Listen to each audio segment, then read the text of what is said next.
Paralives has dropped, and while the game is in early access, I wanted to take a look specifically at Paramaker, which is where you make a para to then play in the game. And I'm also going to highlight 8 rather awesome features in Paramaker that can easily be overlooked. To get into Paramaker, you'll simply want to choose to create a new household from either the town map, or if you're just starting and going through the train tutorial, then select create a new household when you reach the carriage filled with people. Okay, we're in Paramaker now, and I've pre-made a few parafolk. Let's start by looking at the bottom right. Here displayed on a train ticket will be your para's general information. You'll be able to give them a name, select their gender, choose their voice, and also select their life stage. This goes from baby to toddler, child, preteen, teen, young adult, adult, and finally elder. Also, yes, we do need to acknowledge that babies look a little bit uncanny. Firstly, know that there are randomization buttons for both your para's first and last names, but of course you can type in the name you want as well. For the first hidden feature, you'll also notice a very small 3-dot icon to the right of your para's last name.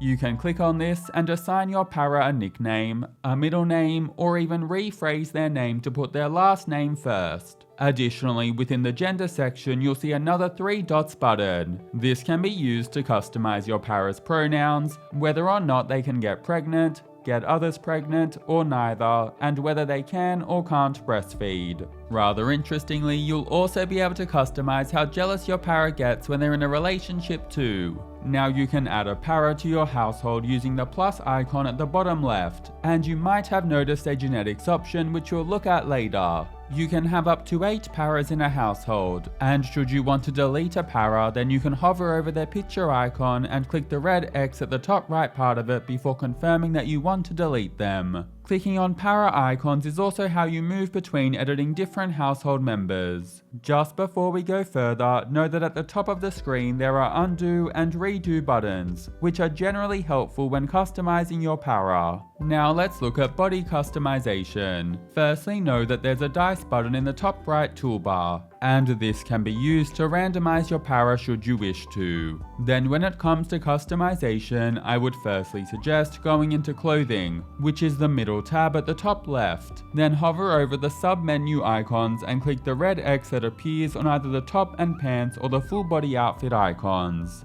This will remove most of their clothes and let you see your para's physique clearly. Also note that you can scroll in or out to zoom in or out of your para, and then you can right click and drag, which will rotate them. To customize your para's body, head to the appearance tab at the top left and then select body. Here on the left you can change your para's skin tone and additionally choose from a range of body presets to get started. The sub tab then lets you choose additional skin details like scars or moles and body hair. Importantly, when looking at skin color, you'll see a plus sign at the end of the color options. And this brings us to the second hidden feature, being the ability to make your own color presets. In this case it's for skin color, however the ability to make unique color presets isn't just for skin color but rather for numerous areas, and I'll point them out as we come across them. You can click on the plus button and then customize a new skin color using the color wheel. You'll start in advanced mode, which gives you more detailed options, but you can also untick advanced mode and just choose one color, letting the game broadly take care of the rest. Now while on the body tab, you'll also see a kind of sketched anatomical diagram to the right.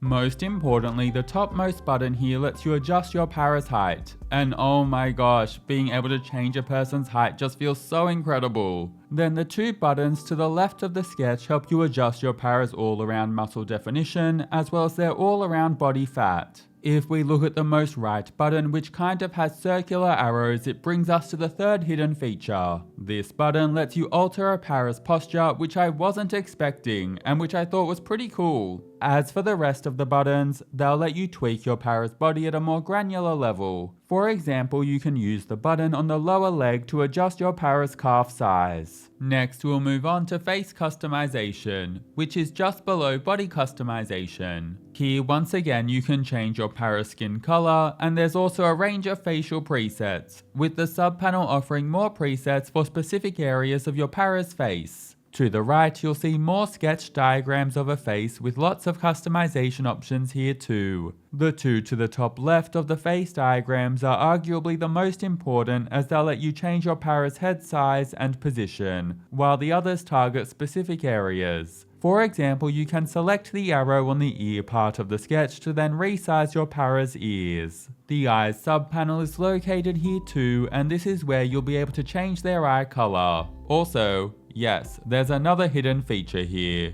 If you look next to the dice button, there's a kind of split square button. By clicking on this, it expands, and you can then select a button to the left or right of it to target a specific eye for recoloring, meaning that you can give your para different colored eyes. Also, yes, there's the option to create new eye colors too, which can be really fun. Now, eyes also have yet another sub-panel that lets you change your para's eyebrow shape, their eyelashes, and more. Additionally, know that as you go through the specific face areas, you'll have a very detailed sketch to the right appear that lets you intricately customize each element of your para's face. Other important details include being able to change your para's teeth as a subcategory for the mouth section, and also being able to change your para's facial hair and give them skin details like scars or freckles on their face. Notably, with facial hair, it'll be set to match your para's hair color. However, you can untick this box and choose a different color if you want to. The next category on the side panel is hair, which is pretty self-explanatory. You can select a hairstyle and a hair color, and just like with skin color and eyes, you can create new hair color presets that can be applied across any hairstyle you like.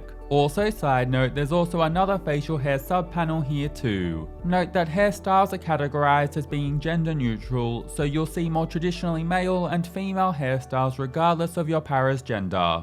Next is makeup. Here the sub-tabs include eyeshadow, eyeliner, lipstick, blush, and face paint. For all of these, you're first and foremost just picking a style, and once you've done this, you can then select the color button and change up the color as well as the opacity with the slider. Plus, you can make your own color presets here too. Also, side note, I did encounter a bug where the lipstick icons seem to get stuck, but it is what it is. It's early access, so I'm sure this will get fixed in time. Finally, there's the tattoo section where you can choose from a range of tattoos. The top panel that shows different body parts is your way of selecting the general area that you want the tattoo to appear in. Once you choose a tattoo location, you'll want to pick a tattoo that you like, and you can then customize its color and additionally use the 4-arrow button to bring up a positioning tool to the right. You can then click and drag the tattoo to reposition it, and also use the sliders below it to rotate, flip, and resize the tattoo, which is pretty awesome.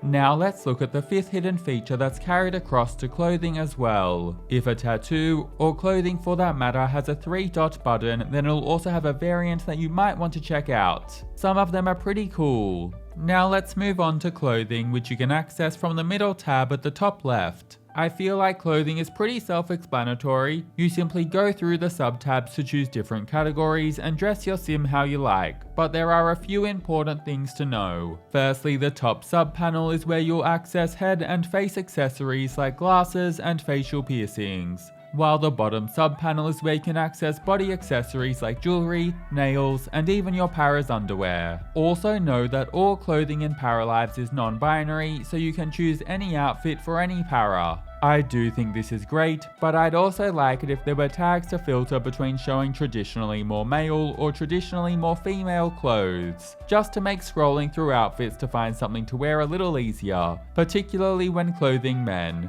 Perhaps the best thing about clothing though is that there's a deeper level of customization here. Firstly, you can use the color wheel to change the color of any piece of clothing your para wears. And when customizing new color swatches, there will often be multiple options to individually alter the color of different outfit elements. But there's a 6th hidden feature. When customizing select outfits, you'll see a large square to the left of the main color circle. If you click on this, then you can even apply various patterns to the outfit as well. Now, just like with tattoos, if an outfit has a 3 dots icon, then this means it has variations that you can look into. On top of this, there's another hidden feature here. Oftentimes, outfits will have a button or symbol on them that looks like 3 layered squares. If you see this, then it means an outfit can have a base layer either added or changed underneath it, which is pretty cool. And now for the final 8th hidden feature. If a piece of clothing has a kind of t-shirt and pants icon, then provided your para is wearing pants, you can click on this to tuck and untuck their shirt. Now there are 4 categories of outfits that you'll want to give your para clothes for, being casual,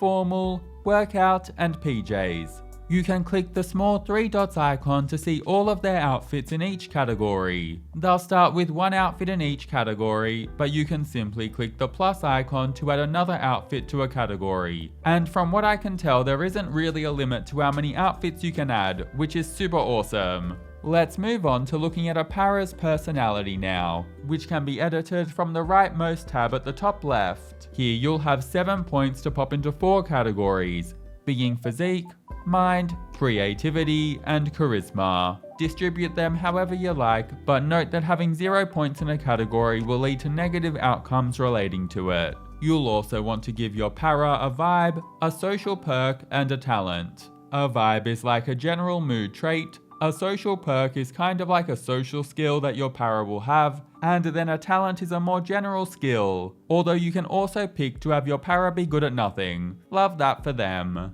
Finally, you'll want to look at your para's lifestyle. Here you can choose whether or not your para is vegetarian, and additionally alter their sleeping and cleaning habits. Now let's move on to genetics. When selecting to make a new para, you can opt to create them from genetics before then selecting 2 paras to be their parents. Then just choose whether the para you're making is female or male and their life stage, and randomize them until you're happy. Note that you're more so looking for face, height, and body structure here, as the game will just assign them a random outfit, which can be a little jarring when you're rolling for a child boy and the game eternally places them in a fabulous dress. Also in my case, the game was pretty determined to make the child bold, but of course I just went and gave him hair afterwards. When you're happy, just click the big blue tick and then customize them as you would any other para.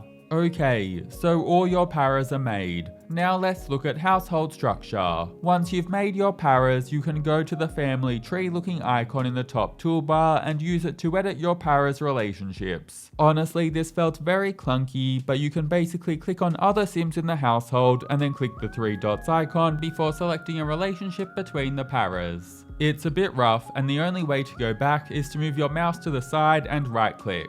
This being said, there's an early access warning here signaling that more is coming in this area, so I think it's just a bit of an early access hiccup that'll be improved upon in time. Note that you can also click the book icon in the top right toolbar to write a biography for your household. Finally, know that once made, you can click on the folder icon at the top right toolbar and save the household you made to your library. When you're happy with your paras, simply click the blue tick to confirm the household, and you can then choose a lot for them to play in. That's the basics of making a para in Paralives, plus a look into a heap of cool hidden features. Thanks so much for watching, and as always, I hope you have an amazing day. See you later!